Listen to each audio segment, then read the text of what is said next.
जो आपके पास में पैसा है, जितना भी है, सबके पास में अलग अलग होगा, जो भी आपकी सेविंग्स है। मान लेते हैं कि किसी के पास में 2 लाख है, किसी के पास में 5 लाख है, किसी के पास में 10 लाख है, किसी के पास में 1 करोड़ है। तो आप क्या चाहते हो कि वो 5 साल में, 10 साल में वो ऐड हुए या मल्टीप्लाई हो? अगर आप अपना पैसा किसी बैंक अकाउंट में रखते हो सेविंग्स में और वहां पे आपको 4% इंटरेस्ट मिलता है, तो वो 10 साल बाद कितना हो जाएगा? नियर अबाउट 1.5 गुना। और अगर 7% ब्याज है तो डबल से थोड़ा सा कम। तो ये क्या हुआ? ऐड हुआ। लेकिन साथ साथ में ये जो पैसा आपका बढ़ा बैंक अकाउंट में, अगर आपने एफडी कराई, तो साथ साथ में इन्फ्लेशन भी तो बढ़ गया ना।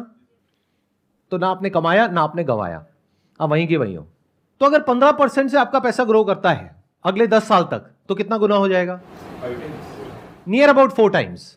अगर 20% से करता है तो नियर अबाउट 6 टाइम्स। और अगर 25% से करता है तो नियर अबाउट 9 टाइम्स। और अगर 30% से करता है तो नियर अबाउट 14 टाइम्स। तो आप देख रहे हो कि जो इंटरेस्ट है वो 5% से बढ़ रहा है, लेकिन क्योंकि यहां पे कंपाउंडिंग बीच में आ गई है, तो जो रिटर्न है वो बहुत तेजी से मल्टीप्लाई हो रही है। तो देखने में इतना बड़ा फर्क नहीं लगता है, 20% और 30%, लेकिन रिटर्न में कितने का फर्क आया? 20% पे आपका पैसा हुआ 6 गुना और 30% पे हुआ 14 गुना। इसको मल्टीप्लीकेशन बोलते हैं। This is the way to multiply your money. जो मेरी पिछली वीडियो आई थी अभी कुछ दिन पहले, that was how to make money without doing anything, उसमें मैंने बात करी कंपाउंडिंग की, उसमें मैंने बात करी जो मैंने एक इन्वेस्टमेंट करी है अभी कुछ टाइम पहले उसके बारे में। लेकिन अगर ये इतना ही आसान है तो सब लोग ये क्यों नहीं करते हैं? और इन दोनों में से कौन सा ऑप्शन बेटर है? क्या म्यूचुअल फंड बेटर है या एक पर्टिकुलर स्टॉक के ऊपर पैसा लगाना बेटर है? कितने कहते हैं म्यूचुअल फंड बेटर है? म्यूचुअल फंड सही है। म्यूचुअल फंड सही है, हाँ, उसकी टैगलाइन भी है। आसान है। नहीं, आसान है टैगलाइन नहीं है, आसान है मेरी टैगलाइन है। म्यूचुअल फंड सही है, इसमें कोई दो राय वाली बात नहीं, म्यूचुअल फंड सही है। और मैं क्या कह रहा हूं कि एक पर्टिकुलर बिजनेस में अगर आप पैसा लगाते हो और वो बिजनेस बहुत ही कमाल का है, जो आपको ऑलमोस्ट 100% श्योरिटी है कि वो बिजनेस बहुत तेजी से ग्रो करने वाला है, तो 30% रिटर्न जनरेट करना year on year for the next 10 years वो बहुत मुश्किल नहीं है। बट अगर इसके बारे में आप जाकर के किसी से भी बात करोगे जो थोड़ा सा स्टॉक मार्केट को समझता है, तो वो क्या कहेगा कि ऐसा कभी मत करना, ये बहुत बड़ी गलती है। Never put all your eggs in one basket. ये कहावत सुनी है सबने? और ये पूरी तरह से गलत नहीं है, बिल्कुल सही है। क्योंकि म्यूचुअल फंड क्या करता है, वो आपके पैसे को एक स्टॉक में नहीं लगाता है, उसको डिवाइड कर देता है। ज्यादातर अगर आप फंड्स को देखोगे तो वो डिवाइड करके रखते हैं आपके पैसे को 30 से लेकर के 50 स्टॉक्स में। तो अगर मानो 50 स्टॉक में 2-2% लिया हुआ है, तो एक कंपनी अगर पूरी तरह से बंद भी हो गई, डूब भी गई, तब भी आपका जो पैसा है वो 100 रुपए से कितना कम हुआ? सिर्फ 2 रुपए। क्योंकि 2% की ओनरशिप थी उस स्टॉक में, वो जीरो हो गया स्टॉक प्राइस, तब भी आपको कितने का फर्क पड़ा? सिर्फ 2 रुपए का। लेकिन इसकी एक दूसरी साइड भी है। वो क्या है कि अगर ये जो 50 कंपनीज उस म्यूचुअल फंड ने ली हुई है, उसमें से एक कंपनी आने वाले 10 साल में 10 गुना हो गई, तो क्या आपका पैसा भी 10 गुना हो जाएगा? एवरेज आउट अगर आप करोगे तो रिटर्न आ जाती है 10% से लेकर के 20% के बीच में, मतलब एवरेज पकड़ लेते हैं 15%। बट अगर आप एक म्यूचुअल फंड से ये एक्सपेक्ट कर रहे हो कि वो रिस्क को प्रॉपर्ली मैनेज करे और आपको रिटर्न दे दे 30% की, 40% की, 50% की, that is practically not possible. क्योंकि जो म्यूचुअल फंड्स होते हैं उसकी जो रिटर्न होती है वो इंडेक्स के आसपास होती है। कि अगर निफ्टी की रिटर्न आ रही है 12%, तो म्यूचुअल फंड ने दे दी 15%। अब उसमें भी अलग अलग फंड्स है उस पर्टिकुलर कैटेगरी में। किसी की रिटर्न है मान लो 10%, जो इंडेक्स से भी कम है, किसी की है 20%, जो इंडेक्स से भी ज्यादा है।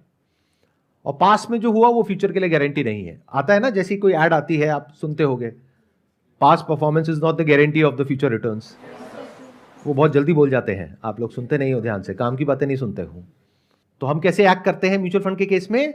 पास्ट में देखते हैं कि उसने कैसा परफॉर्म किया, उसके बेस पर डिसीजन लेते हैं कि ये फंड बेटर है और इन्वेस्ट करते हैं। तो इसका एक बहुत बड़ा प्लस है तो माइनस भी है। प्लस क्या है? रिस्क कम है। माइनस क्या है? रिटर्न्स लिमिटेड है। अच्छा एक बात बताओ, अगर हम रिस्क को किसी तरीके से मैनेज कर पाए और रिटर्न बढ़ जाए, उसमें कोई दिक्कत है? तो रिस्क को मैनेज कैसे करते हैं? अगर ये हमको आ जाए, ये हम सीख जाएं, तो हम अपने पैसे को ज्यादा अच्छे से मल्टीप्लाई कर पाएंगे।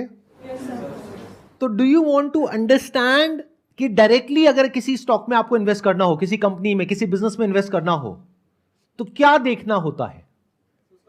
जब भी आप किसी बिजनेस में इन्वेस्ट कर रहे हो या किसी स्टॉक में इन्वेस्ट कर रहे हो, तो सबसे इंपॉर्टेंट क्या होता है? फ्यूचर में देखना उसका कि कंपनी कैसे ग्रो करेगी। जैसे अभी ईवी व्हीकल्स का टाइम है, तो जितनी भी बैटरीज की कंपनियां है उसमें इन्वेस्ट करना ज़्यादा बेटर है।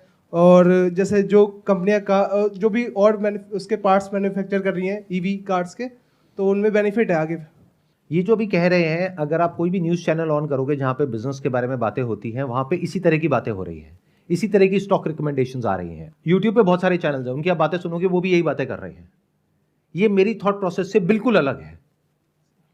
मतलब मेरे हिसाब से ये तरीका बिल्कुल गलत है, क्योंकि फ्यूचर में क्या होने वाला है ये प्रेडिक्ट करना इज नेक्स्ट टू इम्पॉसिबल। कल को कोई ऐसी टेक्नोलॉजी आ गई जहां पर कि हाइड्रोजन से गाड़ी चलने लग गई, तो ये सारी ईवी इंडस्ट्री का क्या होगा? बिजनेस में पैसा लगाने के दो तरीके होते हैं। एक कि आप ऐसे बिजनेस में पैसा लगाओ जो फ्यूचर में कुछ होने वाला है। दूसरा, किसी ऐसे बिजनेस में पैसा लगाओ जो सदियों से था, आज भी है और हजारों साल बाद भी रहने वाला है। यानी क्या?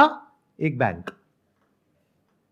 तो जब भी बिजनेस को चूज करते हो कि किस बिजनेस में पैसा लगाना है, किस में नहीं लगाना है, स्पेशली अगर आप एक बहुत बड़ी बेट ले रहे हो, तो you need to be 100% sure कि जो इंडस्ट्री है ये प्रूवन है, ये कहीं जाने वाली नहीं है।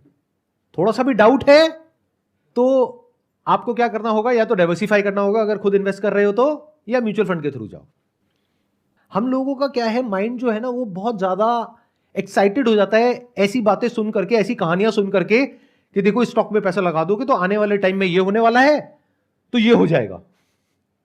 ये सबसे बड़ी गलती है स्टॉक मार्केट में, मेरे पर्सपेक्टिव से अगर समझा जाए तो। आपको देखना है कि क्या ऐसा है जो नहीं बदलने वाला है। Very important to understand. अब हम क्या कर रहे हैं, एक एक करके मैं आपको अपने पैरामीटर्स बता रहा हूं। मेरे 100 से ऊपर पैरामीटर्स हैं। कई कंपनीज हैं वहां पे 100 में से 10 में टिक होता है, कहीं 50 में होता है, कहीं पे जा करके फाइनली एक ऐसा स्टॉक मेरे को मिला है जहां पे 99 पे टिक हो गया है। वहां पर मैंने बेट ली है। इसका मतलब क्या है? जहां पे रिस्क ऑलमोस्ट 0% हो लेकिन रिटर्न की पॉसिबिलिटी बहुत ज्यादा हो। अगर ऐसा हो गया तो बिना कुछ करे, अगर आप एक्चुअल में कुछ नहीं करना जानते हो तो, अगर करने का कीड़ा है और कुछ कर दिया तो गड़बड़ हो जाएगी। मतलब क्या कि आपने एक शेयर लिया, आज मानो 50 रुपए का लिया, वो कुछ महीने बाद 100 रुपए का हो गया, तो आपके अंदर कीड़ा होगा, थोड़ा सा बेच देता हूं कहीं नीचे ना आ जाए। तो जहां आपने कुछ किया वहीं गड़बड़ हो गई। उस वक्त आपको देखना होगा कि क्या 100 रुपए में भी वो वैल्यू फॉर मनी है या नहीं है। क्योंकि मानो 50 रुपए का वो 100 रुपए हुआ एक साल बाद, अरे तो बिजनेस भी तो बड़ा है ना, उसके फंडामेंटल्स भी तो बेटर हुए हैं। इसको एंकरिंग बायस बोलते हैं अगर साइकोलॉजी के पॉइंट ऑफ व्यू से आप समझोगे। मतलब क्या? जितने में आप खरीद लेते हो वही आपका बायस बन जाता है, वो एक एंकर बन जाता है। अब उससे ऊपर खरीदना आपको महंगा लगता है, बट जो नया आदमी आ रहा है पहली बार खरीदने के लिए, उसको महंगा नहीं लगेगा, वो उस वक्त उसकी वैल्यू देखेगा। तो you must always be ready to buy more and not sell under any circumstances unless and until there is a big problem in that particular company. तो सबसे पहले हमने क्या किया? जो सबसे पहला जो पैरामीटर है मेरा, वो मैंने क्या देखा कि कुछ ऐसा होना चाहिए जो ना बदले, जो कोई थॉट ना हो, कोई आइडिया ना हो, कोई कॉन्सेप्ट ना हो। It should not be based upon hope, ऐसा हो जाएगा। अच्छा, लिख करके दे सकते हो ऐसा हो जाएगा? नहीं, तो फिर छोड़ दो। This is number 1। नंबर 2, और क्या देखना होता है? Management is also important. The management that is running that business or जब आप मैनेजमेंट को देख रहे हो तो वहां पर क्या देखना जरूरी है? क्योंकि मैनेजमेंट तो कोई भी अच्छा दिखा सकता है। आपको क्या देखना है? कैप्टन ऑफ द शिप कौन है? ध्यान से सुनना, ध्यान से समझना मैंने क्या बोला है। हम इसको हमेशा अंडर एस्टिमेट करते हैं। जब मेरी ये वीडियो अपलोड हुई अभी कुछ दिन पहले, how to make money without doing anything, तो वहां पे जाकर के आप कमेंट्स देखो, हर किसी का इसी में इंटरेस्ट है कि बैंक कौन सा है। वो समझ ही नहीं पा रहा कि मेरी साइकी क्या है। वो अगर सीधा जाकर के देखें कि जितने भी बैंक्स हैं, जितने भी प्राइवेट बैंक्स हैं, उसमें कौन ऐसा सीईओ है जिसका कि ट्रैक रिकॉर्ड बहुत ही कमाल का है, जिसने बहुत छोटे लेवल से शुरू किया और कुछ बहुत बड़ा बना दिया। तो अब जब वो एक बड़े लेवल पे ऑपरेट कर रहा है तो उसके लिए कुछ बड़ा बनाना बहुत आसान है, क्योंकि अब उसके पास में रिसोर्सेज हैं। या ये कहो जब उस सीईओ के पास में कुछ भी नहीं था तब भी उसने कुछ एक्स्ट्रा ऑर्डिनरी क्रिएट कर दिया। When we talk about management, don't look at the management, look at the CEO, captain of the ship. मतलब अगर आप में से कोई आता है मेरे पास में और बोलता है कि मैं ये बिजनेस करना चाहता हूं और मेरा ये प्लान है, वो प्लान है, वो प्लान है, तो मुझे किसके बेस पे पैसा लगाना चाहिए? प्लान के बेस पे। मैं क्या देखूंगा वहां पे? सबसे इंपॉर्टेंट क्या है? उस इंसान को, मतलब जो एक इंसान टॉप पे बैठा है उसका पोटेंशियल क्या है वो देखना पड़ेगा। इनफैक्ट अगर आप हिस्ट्री को देखो स्टॉक मार्केट की, वो कंपनीज जिन्होंने सबसे ज्यादा पैसा गंवाया है उसके पीछे जो रीजन था वो था मैनेजमेंट, और जिन्होंने सबसे ज्यादा पैसा कमाया है उसके पीछे भी जो रीजन है वो है मैनेजमेंट। अगर जो कैप्टन ऑफ द शिप है यानी जो सीईओ है उसमें दम है तो ऐसा सेक्टर जहां पे इतनी ग्रोथ नहीं भी आ रही है वो वहां पे भी ग्रोथ निकाल लेगा। और अगर वो जो सीईओ है उसमें दम नहीं है तो उसको एक बहुत एक्स्ट्राऑर्डिनरी सेक्टर में ले आकर के बिठा दो, वो एक सेफ गेम खेलेगा, वो अपने आप को बचा करके चलेगा। और अगर ऐसी ही ग्रोथ चाहिए, यानी अगर आपको 15% ही चाहिए, तो उसके लिए तो म्यूचुअल फंड बेटर है ना। उसके लिए इतना बड़ा रिस्क क्यों ले रहे हो? अरे जब इतना बड़ा रिस्क ले रहे हो तो रिवॉर्ड भी तो बड़ा होना चाहिए। Make sense? तो ये है नंबर 2, ट्रस्ट दोनों तरीके से। एक, वो कुछ गड़बड़ नहीं करेगा, दूसरा उसमें पोटेंशियल है कुछ बड़ा क्रिएट करने का। दोनों जरूरी है। और बताओ और क्या देखना होता है? सर मतलब किसी भी बिजनेस में इन्वेस्ट करने में हम लोग ये भी देखते हैं कि वो फ्यूचर एडॉप्टेशन को कैसे वो करते हैं। जैसे मार्केट में कोई नया कंपटीशन चल रहा है तो उसको वो मतलब कंपटीशन में लाने के लिए अपने आप को कैसे वो अपडेट करते हैं। Very important. बैंकिंग सेक्टर बहुत तेजी से बदल रहा है। पहले के जमाने में क्या होता था कि अगर आपको पैसा निकालना है या पैसा जमा कराना है तो आप जाओगे बैंक में, वहां पे पासबुक में एंट्री होगी, लाइनों में लगोगे। क्या अब ये सब होता है? सब कुछ ऑनलाइन हो गया है, डिजिटल हो गया है, तो बैंक को ज्यादा ब्रांचेस खोलने की जरूरत नहीं है। इसको न्यू एज बैंक बोलते हैं। अब देखो जैसे जैसे मैं आपको पैरामीटर्स बता रहा हूं, ये जो ऑप्शंस है वो नैरो डाउन होते चले जा रहे हैं। मतलब मान लो 100 बैंक्स हैं, तो जैसे जैसे आप इन पैरामीटर्स को समझोगे तो आप 100 में से 20 पे आ जाओगे, फिर 10 पे आ जाओगे, फिर एंड में गिने चुने 4-5 रह जाएंगे। अब आपको दिमाग लगाना है कि उसमें से सबसे अच्छा कौन सा। जरूरी नहीं जिस पे मैंने बेट ली है उसी पे आपको लेनी है, क्योंकि वो मेरी अपनी अंडरस्टैंडिंग है, आपको खुद देखना है। तो बैंक ऐसा होना चाहिए या बिजनेस ऐसा होना चाहिए जो बदलते हुए वक्त के साथ अपने आप को बहुत तेजी से बदल रहा हो, या ये कह लो और जो बैंक है उससे तेजी से बदल रहा हो। तो that must be a new age bank. Very important. और एक बात आपको बताता हूं, एक है बैंक जिसका की मार्केट कैप है मान लो 5 लाख करोड़, एक है बैंक जिसका मार्केट कैप है 5,000 करोड़, एक है जिसका है 50,000 करोड़। तीनों में से बेटर कौन सा है? ये आपने बोला 5 लाख करोड़। एक पर्टिकुलर साइज पे जाने के बाद में जो फ्लेक्सिबिलिटी है वो कम हो जाती है, जल्दी से वो कोई चेंजेस नहीं कर सकते हैं, क्योंकि उनके छोटे से चेंज से भी एक बहुत बड़ा इंपैक्ट आता है ओवरऑल बिजनेस के ऊपर। तो वो एक बड़े हाथी के जैसा हो गया जो बहुत तेज नहीं भाग सकता है, और जो बहुत छोटा है उसके पास में इतनी स्ट्रेंथ नहीं है, इतनी बैकिंग नहीं है कि वो बहुत तेज भाग सके। तो जब मैं बात कर रहा हूं इतनी बड़ी बेट लेने की, तो मैं ऐसे बैंक पे नहीं ले रहा हूं जो कि 5 लाख करोड़ है जिसकी मार्केट कैप, क्योंकि 5 लाख करोड़ से 50 लाख करोड़ होने की पॉसिबिलिटी बहुत कम है। 5,000 करोड़ पे भी मैं बेट नहीं ले रहा हूं क्योंकि वहां पे रिस्क है। तो I am going with 50,000 crore के आसपास, क्योंकि 50,000 करोड़ से 5 लाख करोड़ पे पहुंचना अगले 10 साल में कोई बड़ी बात नहीं है अगर उस बैंक में दम है तो। अगर आप ध्यान से मेरी साइकी को समझोगे, मैं क्या कर रहा हूं, रिस्क को कम करता चला जा रहा हूं, लेकिन जो रिटर्न है उसको बचा करके रख रहा हूं। और ये समझ आ रहा है मैंने बैंक ही क्यों चूज किया। उसके पीछे कई रीजंस हैं। एक तो इसमें एंट्री बैरियर बहुत बड़ा है। मतलब ऐसा नहीं है कि आज आप में से कोई भी उठ करके चला जाए और बोले कि मेरे को बैंक खोलना है तो कोई भी खोल लेगा। मतलब बैंकिंग लाइसेंस मिलना is very difficult in India, क्योंकि रेगुलेशंस बहुत स्ट्रांग है। तो एंट्री बैरियर आ गया। दूसरा, जो आरबीआई है उसकी जो रेगुलेशंस है वो बहुत स्ट्रांग है, तो वो रिस्क को बहुत अच्छे से मैनेज करती है। इसलिए मैंने बैंक को चूज किया। जब सेफ्टी की बात होती है, सिक्योरिटी की बात होती है, आपके माइंड में एक ही थॉट आता है, दैट इज एफडी।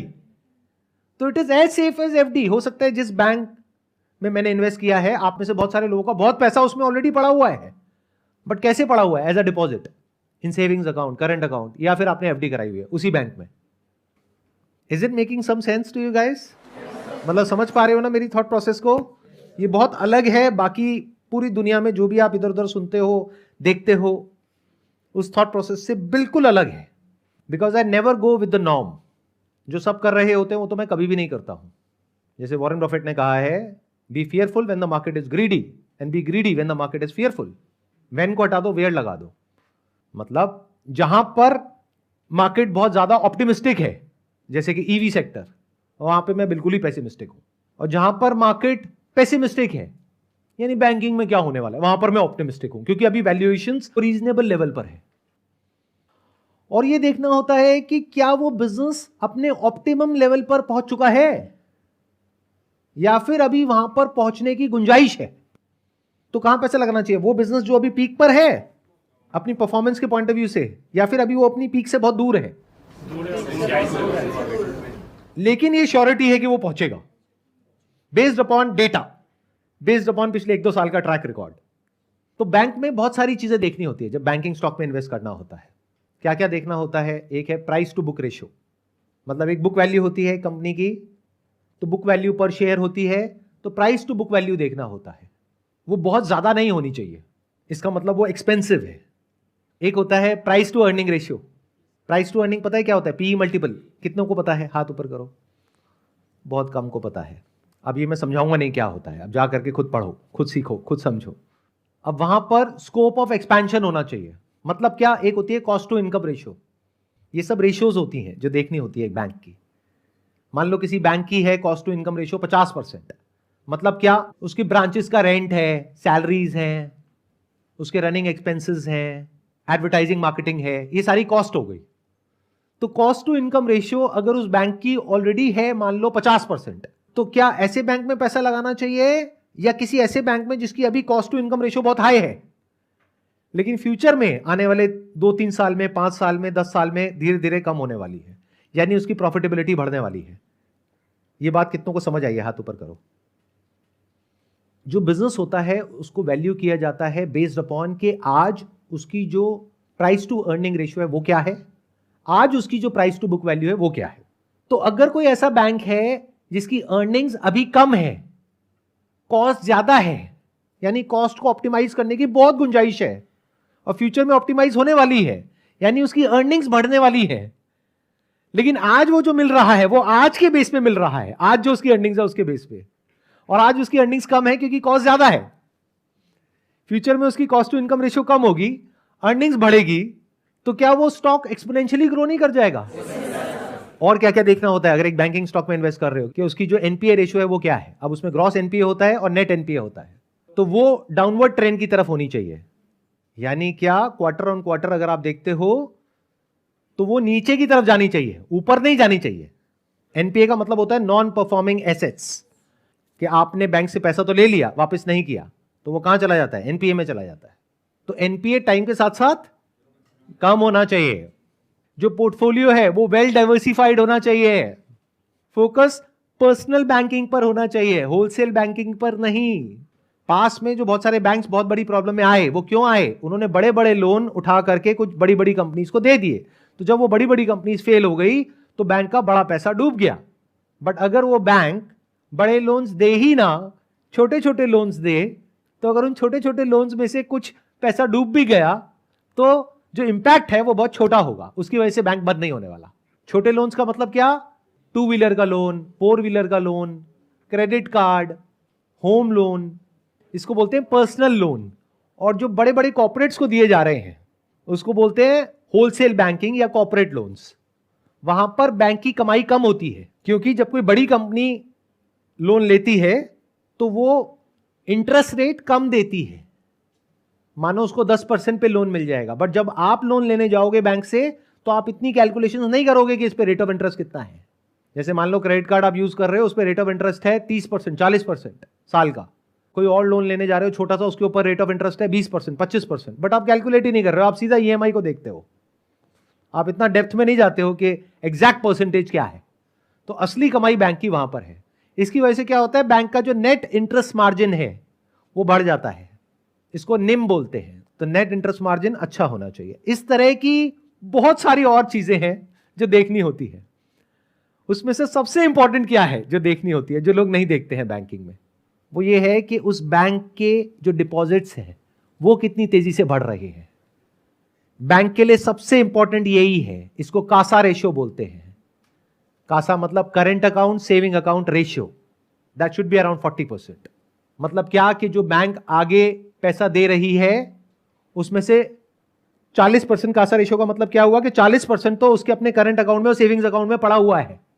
उस पर बैंक को कितना ब्याज देना है? करंट अकाउंट में ऑलमोस्ट 0%, सेविंग अकाउंट में 2-3%, 4%, एफडी में ज्यादा देना होता है 7%। तो जो टोटल डिपॉजिट्स हैं बैंक के, that must grow at a very good rate. In fact that must grow at a faster rate than जितनी की उसकी लोन बुक ग्रो कर रही है। अब ये पैरामीटर मेरे हिसाब से इतना इंपॉर्टेंट क्यों है? बहुत लोग इसको इतना इंपॉर्टेंस नहीं देते हैं, बट मेरे हिसाब से सबसे इंपॉर्टेंट है। क्यों? क्योंकि आप किस बैंक में पैसा डिपॉजिट कराओगे? जिस पे ट्रस्ट होगा। तो बैंकिंग का दूसरा नाम ही ट्रस्ट है। जिस बैंक ने पब्लिक का ट्रस्ट जीत लिया वो बैंक जीत गया। ये एक बहुत इंपॉर्टेंट सिग्नल है कि इसका मतलब जो उस बैंक का मैनेजमेंट है, जो सीईओ है, वो कुछ बहुत ही कमाल का कर रहा है। उसकी जो ब्रांड रिकॉल है वो बहुत तगड़ी है। तो अगर ये सारे फैक्टर्स मुझे एक बैंक में दिख पा रहे हैं तो मुझे क्लियरली नजर आ रहा है कि that is a multi bagger. मतलब क्या कि मरे से मरा वहां पर जो रिटर्न आने वाली है वो आने वाली है 25 से 30% के बीच में। इसका मतलब समझते हो? 26% पे आपका पैसा 10 गुना हो जाता है। अगर आज आपने 10 लाख रुपए लगाया तो 10 साल बाद कितना हो जाएगा? 1 करोड़। तो अभी तक मैंने जो भी कुछ कहा उसको मैं समअप कर देता हूं शॉर्ट में। अगर तो आप ज्यादा डीप में नहीं जाना चाहते हो, यानी कि जो भी मैंने कहा उसको सुन करके बस फटाफट से एक्ट करना चाहते हो, तो आपके लिए जो बेस्ट ऑप्शन है दैट इज म्यूचुअल फंड। अब वहां पे एसआईपी करते रहो या अपना पैसा लगा दो और शांति से बैठ जाओ, और कोई प्रोफेशनल फंड मैनेजर है उसको अपना काम करने दो, उसको पता है वो क्या कर रहा है, वो ज्यादा अच्छे से करेगा। बट अगर आप बहुत डीप में जाकर के ये समझने को तैयार हो कि एग्जैक्टली क्या हो रहा है अलग अलग सेक्टर्स में, और अगेन जैसे मैंने कहा था अभी थोड़ी देर पहले कि ऐसा क्या है जो नहीं बदलने वाला है, उसमें अगर आप ढूंढ सको ऐसी कोई अपॉर्चुनिटी को और आप में रिस्क लेने की कैपेबिलिटी भी हो, तो there is a lot of wealth that you can create in the next 10 to 20 years.